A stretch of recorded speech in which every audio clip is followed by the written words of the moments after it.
How are you doing? Good? Good. Today we're here with Season 2, Market 2 of KIPO in the Age of Wonder Beasts. If you've watched my other reactions, you may or may not remember that I grew to quite like KIPO in the Age of Wonder Beasts Season 1. I got a little misty-eyed, I cried a little, liked the characters, liked the music, and how do I like the animation. So I'm looking forward to, especially based off the hook from last season and seeing how things are being set up with KIPO's mutations and cool things like that. I'm looking forward to Season 2, and hopefully we'll be getting to see a little bit more of our pal Scarlemagne, which I suspect we most certainly will, as well as some of the burrow folk, as it were. So even though it's only been a couple days since I watched Season 1, it still feels like it's been a long time coming watching Season 2. I turned on Season 2, I'm like, yeah, it's time for Season 2. Feeling like the next step in a long journey, even though it's only been a couple days and there are 3 seasons. But without any further ado, let us begin. Oh, I didn't know that was on the table.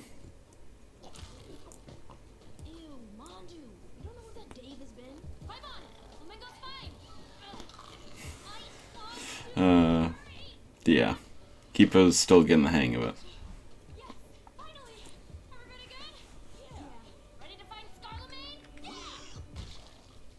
it. Got Dave juice. Oh, yeah. Oh, that's the... I forget his name, but that's the one Benson is crushing over. They have the mutual love of, what was it, Oz the Creator? Or something like that.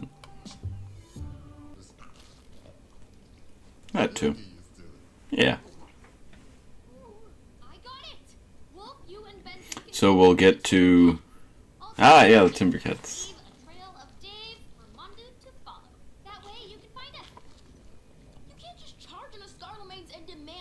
Yeah, why not? But I'm sure that luck will run out at some point.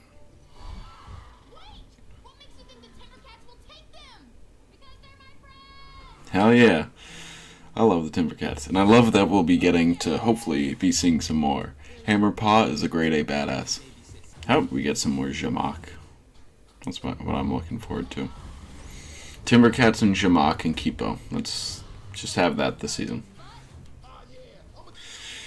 But he's got that frenzy stuff, so I doubt he'll be in the best of moods. Let's just sing a little song, KIPO.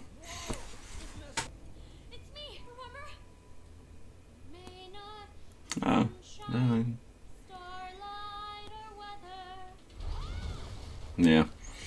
Didn't work out this time, but hey, I'm glad you tried, because I love hearing KIPO sing. Man, KIPO's got that spirit, at least. Even if it ain't working, she's got all the song lyrics down. I love the round shots that they do every now and then. Comes across as very smooth, even though it's 2D. No. I guess the power music did work out again.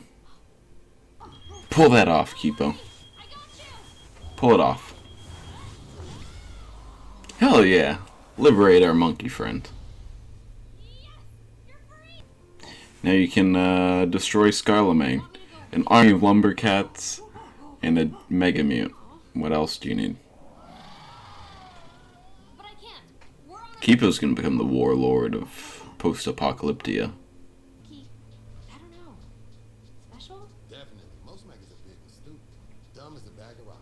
Oh yeah. I guess those dogs in the Valley of Dogs. I love KIPO's surface voice. Yeah, I guess the dogs would be classified as like mega mutes too. Yeah, kinda still. Best of both worlds.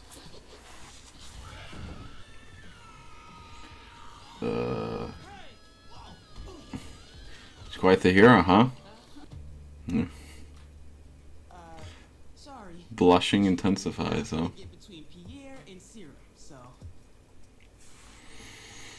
I'm always, no matter the show, no matter the couple, no matter the ship, I'm always here for blushing. No. Well, the important part is that you're gonna do it, KIPO. Oh, invasion onto Ratland. Okay, okay, take it easy, sis. Fair enough. Fuck the trees.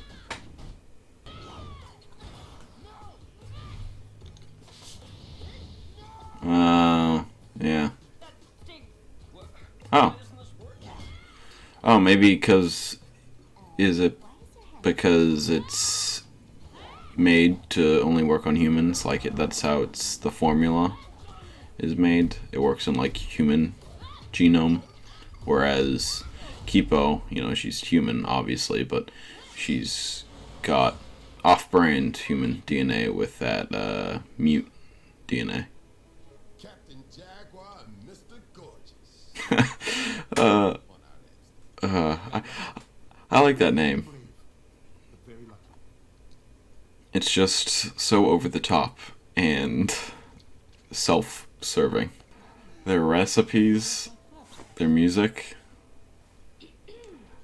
they really are perfect in every way. So far, who knows? Maybe they'll be the same in every way, but in some major way, it'll be like, sorry. I don't know. Or that too. Fair enough, Scarlet Man.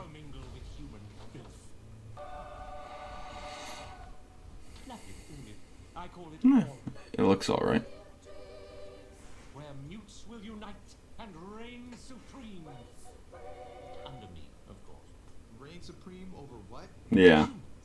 The vermin you are so lot of blood, sweat, and tears. I'll do the sweat, humans will do the blood and tears. Fair enough. Fair enough. At least she's contributing a third. That is pretty sad. They're very passionate and care a lot about their park. I mean, they're really pushy with the surveys, but it's because they care about their park. Love these guys. Hell yeah. They're so brave. I didn't expect that. Fair enough. That's not their... Wait, really? Of course. We would have done it just because they're friends of KIPO. Hell yeah, ride or die. That's why I love the lumber cats, timber cats, whatever. Promise to keep them safe. I love Hammer Paw. He's like my favorite mute. He's not afraid to cry. He's a sensitive, brave, bold, stylish lumber cat, timber cat. I guess we'll have to find something else to talk about. It's date. Man, you're 0 to 100, Benson. You're making schmooze. You're just going... In these few hours you've known him, you're already on to date. Benson, my man. Yeah. You done good, KIPO. You done good. Thanks, guys. No. And she's got her friends, too. Yeah. Yeah, there's that. Oh, well, there's the nectar. Ooh, new character, perhaps. A couple new characters. They seem to be wearing... We have to stop him. Ah, are these humans, then? And that's that. Another episode of KIPO and the Age of Wonder Beast down the drain. Season 2, Episode 1. I liked it. It was a nice first episode to the season. I'm reluctant to say not much happened, because obviously a few big things happened, but it just felt sort of like a slower taste of what the season's going to be, rather than coming in, you know, trying to do too much. It took place right after the end of season 1, which I appreciate. Sometimes there's a bit of a gap, you got to fill in the blanks. It works sometimes it doesn't. Had a few good things happen this episode. We connected with the giant monkey again, that Megamute. She freed it of its collar, which was nice to see. I'm sure he'll come back later on, help them. I saw the Lumbercats again, which I'm big on. They accepted the humans. Benson's being Mr. Smooth moves with, what was it, Troy? Right? I think it was Troy.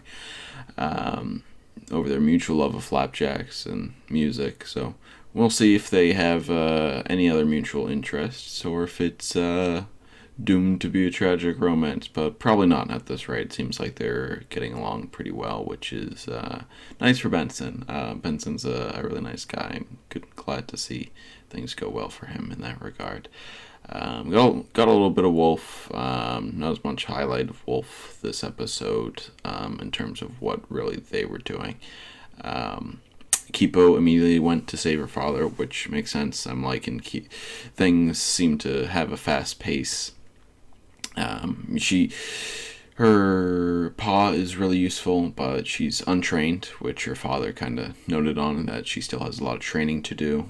We learned that she was spliced with mute DNA, which she was quite excited about, which, is kind of a believable reaction for a 13-year-old now, as of the episode from last season, who would probably find it pretty exciting rather than think about any implications of it getting to turn into a giant, cool, mute Jaguar. So I'm excited to see how that goes. As she says, hero training, which is a trope I'm always a fan of. So yeah, Scarlemagne destroyed Ratland, which was a bummer. I kind of forgot how crucial the burrow was to his plan, because we learned that a lot of it's spite-based between Leo and he, whatever past they have. But because there's so many, he's got those the monkey servants is a better word than army, but all these different factions and stuff. The monkey army is kind of lower on. It's just like a couple faction servants, but with all of these humans, the humans he already had, with possibly hundreds from the burrow now of his personal centralized army, that gives him the real boost needed over the other mute faction to really make this one dominated city, taunting the humans in it that he dreams of. I forget what the name he proposed was, but that's sort of his big plan, it seems.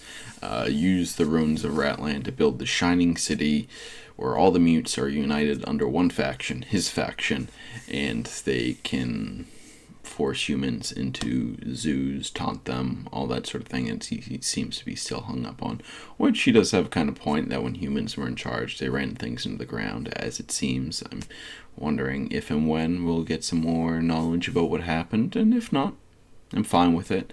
There's something to be said about leaving stuff like that open. I mean, we never find out in The Walking Dead how the zombie virus started, because we don't need to, honestly.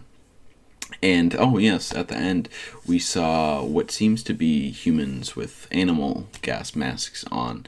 This group of survivors who seem intent on stopping Scarlemagne, and, don't know anything about them at all. Not going to hazard a guess, but that they know enough about Scarlemagne and his plans, and they're brave enough to stop him after seeing a fucking nuke go off. Maybe they'll have something going on. Maybe KIPO will unite with them, and they'll be the ones to train her a bit about that mute side of herself. And they mentioned her mother as well a little bit. I wonder if we'll ever follow up on that. But yeah, all in all, not a lot of major character things happen this episode in terms of character development, but plot-wise, on the plot side rather than the character side, we had some big milestones happen in both continuing off of season 1 finale and setting up what's going to be going on this season. We got Scarlemagne's motivation, not his motivation, but his goal, rather, for this season, and it seems that he's going to be the big bad this season that they're going to be more directly facing, so I'm going to be interested in seeing how that develops. I'm also going to be interested in seeing how these new characters develop, because in Season 1, even with the small character group of Dave, Benson, Wolf, KIPO, I really like their characters and how they handled them in the glimpses we got of her father in the flashback. And then, like the Hammer Paw and, the one-off or recurring characters. So I'm really looking forward to adding some more characters to that palette, because I'm sure they'll do them very, very well, since it seems they're really good on the character side of things. So yeah, subscribe if you would like to see more. Otherwise, have a wonderful day.